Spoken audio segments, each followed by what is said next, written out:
साथियों नमस्कार।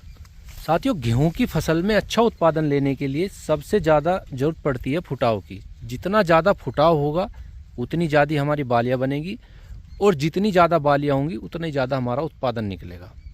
तो दोस्तों, आज हम बात करने वाले हैं दूसरे पानी की। अगर दूसरे पानी पर भी आपकी फसल में सही तरीके से फुटाव नहीं बना है, उसमें सही तरीके से किल्ले नहीं बन पा रहे हैं, तो दूसरे पानी पर हमें कौन से ऐसे फर्टिलाइज़र का यूज करना है, या तो आपने अभी तक नहीं किया है।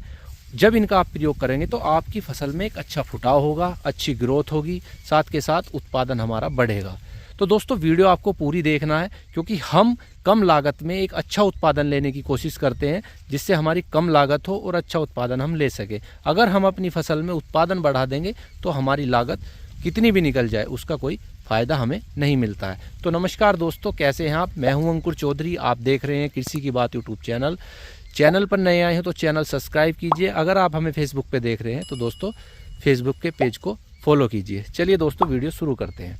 दोस्तों, अगर आपने पहले पानी पर सही तरीके से फर्टिलाइज़र का मैनेजमेंट नहीं किया है तो अभी आपके पास टाइम है, क्योंकि अभी कुछ किसान भाइयों की फसल में दूसरा पानी लग रहा है।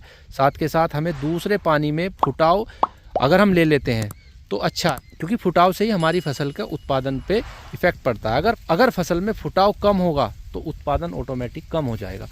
तो दोस्तों, सबसे पहले हमें क्या करना है? सबसे पहले अपने खेत में देखना है कि फुटाव हमारा अच्छा हुआ है या नहीं हुआ है, या क्या कमी है हमारी फसल में। तो दूसरे पानी पर हम क्या कर सकते हैं? देखिए दोस्तों, अगर आपने अभी तक अपनी फसल में किसी माइक्रोन्यूट्रेंट्स का प्रयोग नहीं किया है तो आप दूसरे पानी पे माइक्रोन्यूट्रेंट्स का प्रयोग कर सकते हैं।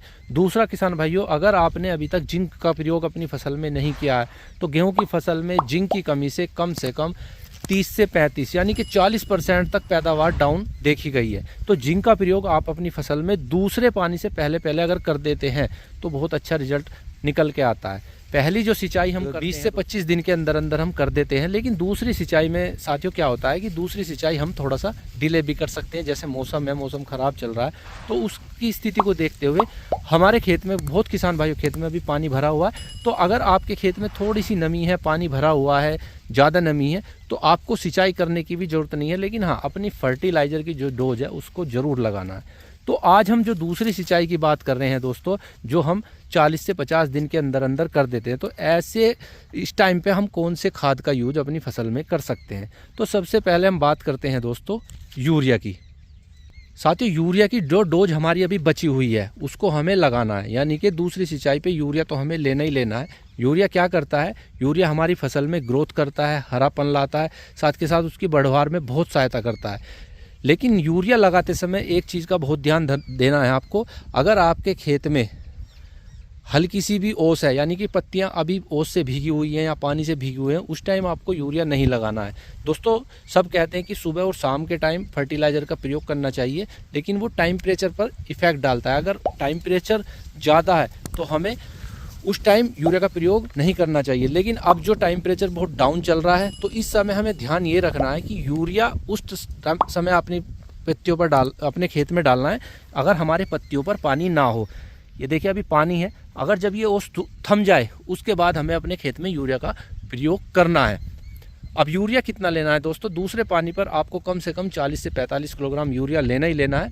लेकिन ऐसा भी नहीं है कि यूरिया ही आपकी फसल की ग्रोथ दे देगा।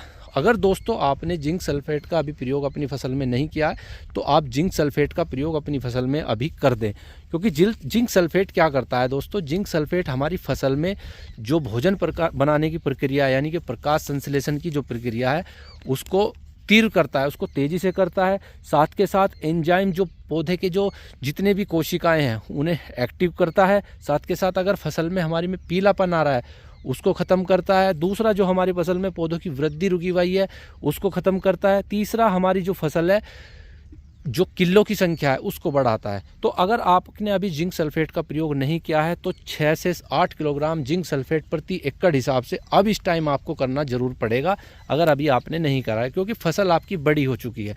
तो दूसरे पानी पर आप जिंक सल्फेट का प्रयोग जरूर करें। इसके बाद दोस्तों आपको दूसरा जो खाद लेना है यूरिया के साथ, वो लेना है दोस्तों किसी भी माइक्रोन्यूट्रेंट्स का आप प्रयोग कर सकते हैं। या तो आप मिक्सर कोई माइक्रोन्यूट्रेंट्स ले सकते हैं जो मिक्सर आता है, या आप सागरिका या बायोवीटा का प्रयोग कर सकते हैं। सागरिका बायोविटी का प्रयोग इस टाइम हम क्यों बता रहे हैं आपको, क्योंकि सागरिका हमारे फसल में जो है एक बूम देगा, एक तरीके से ये हमारी फसल में हरापन लाएगा, जिससे हमारी फसल की बढ़वार अच्छी होगी। अगर टिल्लिंग रुकी हुई है तो उसको टिल्लिंग को भी मजबूत करेगा। साथ के साथ सागरिका एक नेचुरल प्रोडक्ट है जो बायोविटा, उसमें समुद्री शैवाल से बना हुआ ये प्रोडक्ट होता है जो फसल की जो कोशिकाएं होती हैं उन्हें मजबूत करता है। तो अगर आप तीनों चीज़ों को मिक्स करके इस टाइम डालते हैं तो आपकी फसल में एक अच्छा रिजल्ट, अच्छी फुटाव, अच्छी जो ग्रोथ है वो अच्छी तरीके से बनकर चलेगी। ध्यान ये रखना है किसान भाइयों, अगर आपने पहले पानी पर इन चीज़ों को नहीं लगाया है, क्योंकि हमने एक पहली वीडियो बनाई थी कि पहले पानी पर आप ह्यूमिक एसिड का प्रयोग कर सकते हैं जड़ों के फुटाव के लिए। अगर आपने अब पहले पानी पर इनको नहीं लगाया तभी लगाना है। अगर आपने इन प्रोडक्ट को पहले पानी पर लगा दिया है तो आपका इनका प्रयोग नहीं करना है, आप ओनली यूरिया और ह्यूमिक एसिड का प्रयोग कर सकते हैं। तो अब मैं आपको डोज दोबारा बता देता हूँ किसान साथियों। यूरिया आपको 40 से 45 किलोग्राम लेना है। जिंक सल्फेट आपको 6 से 8 किलोग्राम लेना है प्रति एकड़, जो 33% में आता है। और आपको सागरिका या बायोविटा को आपको 6 से 7 किलोग्राम अपनी फसल में डाल सकते हैं। दोस्तों, यूरिया डालते समय जो मैंने आपको बताया उसका बिल्कुल ध्यान रखना है कि जब आपकी पत्तियों पर ओस ना हो जब भी आप यूरिया डालें, क्योंकि यूरिया के दाने हमारी पत्तियों पर जब चिपक जाते हैं तो वे उसको फूंक सकते हैं।